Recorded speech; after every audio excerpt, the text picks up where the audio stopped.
It's that time of year where we do cookie exchange, or we take goodies to the office for our co-workers. So today, I'm going to show you how to make a container, a fabric storage container. It's going to be roughly around 8 inches tall, for you to add your cookies to bring some extra festivity to your gift. Hello and welcome. I'm Jackie with Jackie Russell Creates, where we talk about everything quilting. I give tips, tricks, and techniques so you can conquer that next quilting project. Today is a collaboration video. The host is Monners Market and Indy Annie Jones.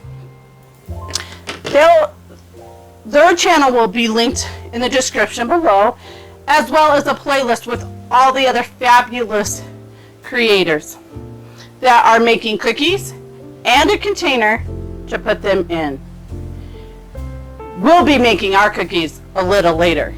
Until then, maybe hit that subscribe button and that notification bell, and let's get started on making this basket. You're going to need 2 different types of fabric. You can do a fat quarter of each. I just picked out some cute little cookie fabric. I figured that would be perfect for our cookie exchange. You need to cut them at 10-inch square. You need 2 pieces. You're going to need a contrasting fabric, and you're also going to need 2 pieces, and you're going to need them at 10-inch square. And then you're going to need fusible interfacing, and I have heavyweight here. Maybe it's medium weight. You can use heavyweight. You need 2 pieces, and they need to be at the 10-inch square as well. And the first thing we're going to do is we're going to give our fabric a good press, and then you're going to fuse the interface to the wrong side of your outer fabric, which is going to be my cookie fabric. So to tell which side is fusible and which side's not, the fusible is going to be the rough texture side, and the non-fusible is smooth. And go with your manufacturer settings. I'm not going back and forth. I'm going up and down. I'm using Pellon. And you're going to do that to both outer fabrics. If you want a little sturdier basket, you could use fusible webbing or fusible fleece, fusible batting. You're going to take your outer fabric, you're going to place right sides together, and you're going to stitch along the side and the bottom. You're going to leave the top edge open. You're going to sew 1/4 inch, or you can go up to 1/2 inch if you need to. Back stitch at the beginning and the end.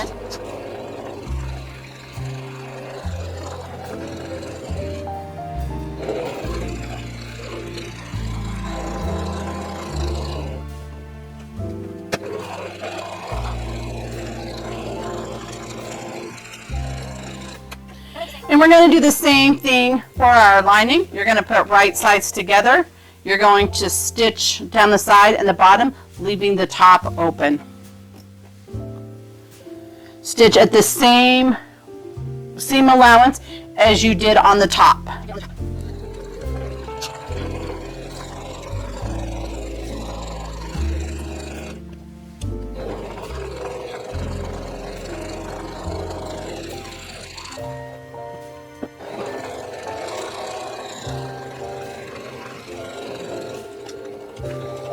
Now we're going to box the corners. What I like to do is open it up and put my finger in the corner and then press. So those two seams, the bottom seam and the side seam, are nestled together, creating a point. And you're going to line your corner up with a 2-inch mark, and you're going to draw a line across there. We're going to do a 2-inch box corner. So I'm going to put a pin in there to kind of hold that together. You're going to stitch along that line, and you're going to do both corners on the lining and on the top fabric.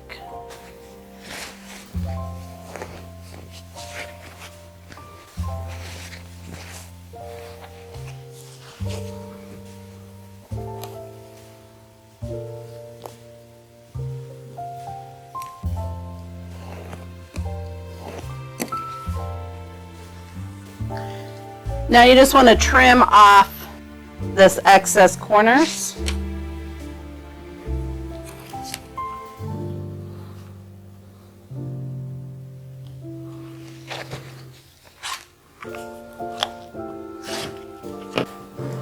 So you have your corners boxed. You're going to turn your outside fabric to the right side. Then you're going to place it inside your lining fabric. You're going to line up your corners and your side seams. You want to make sure that they're all lined up. And then you're going to pin, and we're going to sew around the top, but we're going to leave about a 2-inch opening at the top or around it, enough to be able to turn our basket here. I'm just lining up the edges, the raw edges at the top. And on this side, I'm going to use a blue pin so I know not to sew in between those stitches or those pins. I'm going to take my tray off so I can just go around. So here is my first blue pin. So I'm going to start there and sew around. Back stitching in the front and the beginning or end.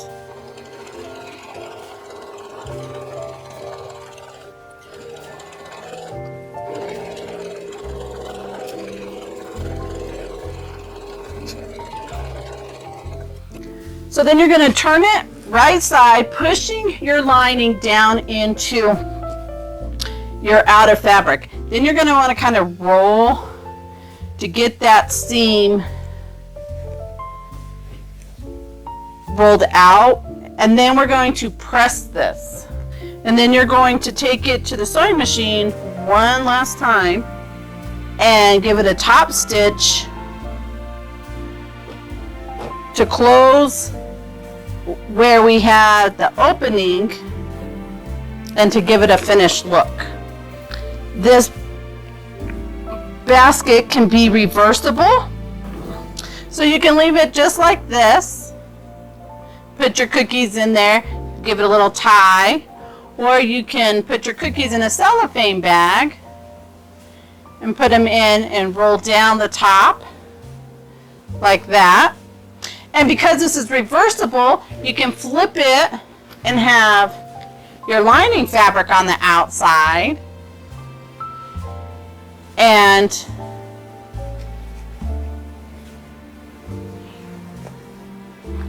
then afterwards they will have a storage container that they can put any of their stuff in, So let's go make some cookies to go in our basket. Okay, let's start our cookies. We're going to make some ginger molasses cookies. Not for sure what happened, but I don't have a mic. So here we are. In our bowl, we have 2.5 cups of flour, and we're going to be adding 2 teaspoons of ground ginger, 1 teaspoon of ground cinnamon, 1 teaspoon of baking soda, 1 teaspoon of sea salt, and 1/2 teaspoon of ground cloves. You're going to mix that all together and then set it aside.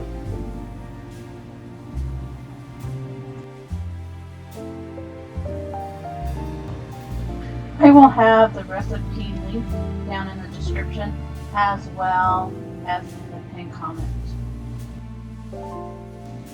Now in our mixing bowl with the paddle attachment, or you can use a handheld mixer, we're going to put 1 cup of light brown sugar packed and 3/4 cup plus 2 tablespoons of canola oil, 1/3 cup of dark molasses, 1 egg into the mixing bowl, and then we're going to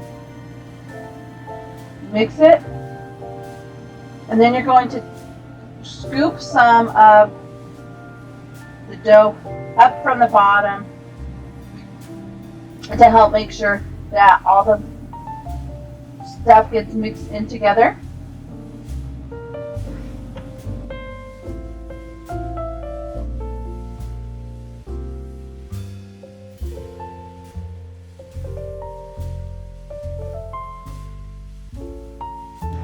I'm making sure my egg is at room temperature.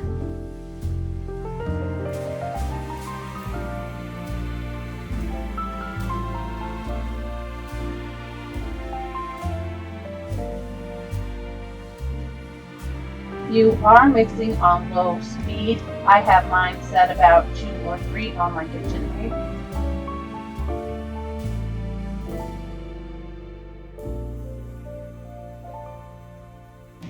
Now we're going to mix part of the flour mixture in. You're going to do it slowly, a little bit at a time.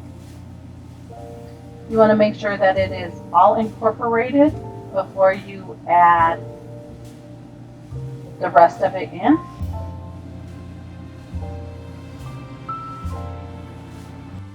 So here I'm just adding some more of the flour mixture in, and obviously spilling it on the side of the mixer. So I've added the rest of the flour mixture and scraped the bowl to make sure that it is incorporating all that flour and dry ingredients. I'm just giving it a one final mix for about 30 seconds to a minute. So here I'm just giving it a final little stir, make sure it's all incorporated in there. And I'm also telling about, at this point you can use coarse sugar crystals on top, but I personally don't like that, and so I'm not doing it in this video. But you can definitely add the sugar crystals on the top of your cookies.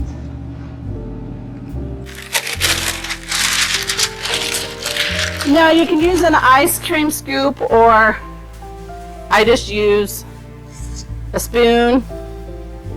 You get roughly a tablespoon, and then you just roll it into a ball. Now this will make about 30 cookies.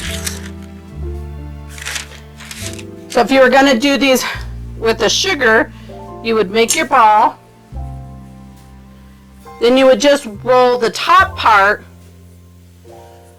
of your ball into your sugar and then put it on your tray. You will bake these for 14 minutes. Bake them for 14 minutes at 325.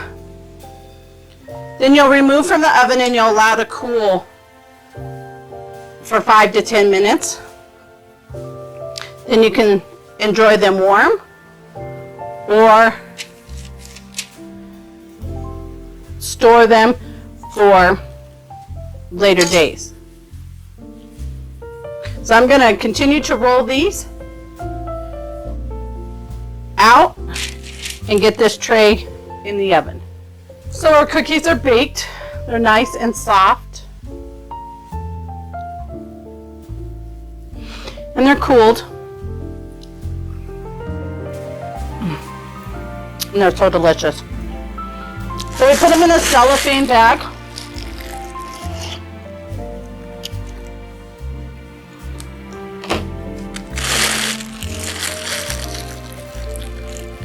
And we're just going to tie a little ribbon around it.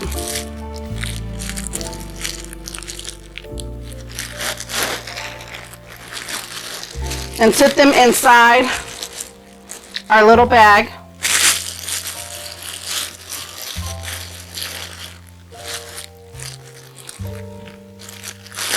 And now we can attach a little tag here to who it's to,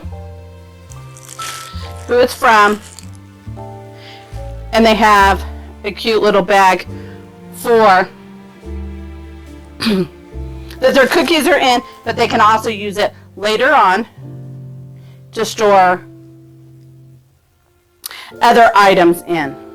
So I hope you enjoyed this video.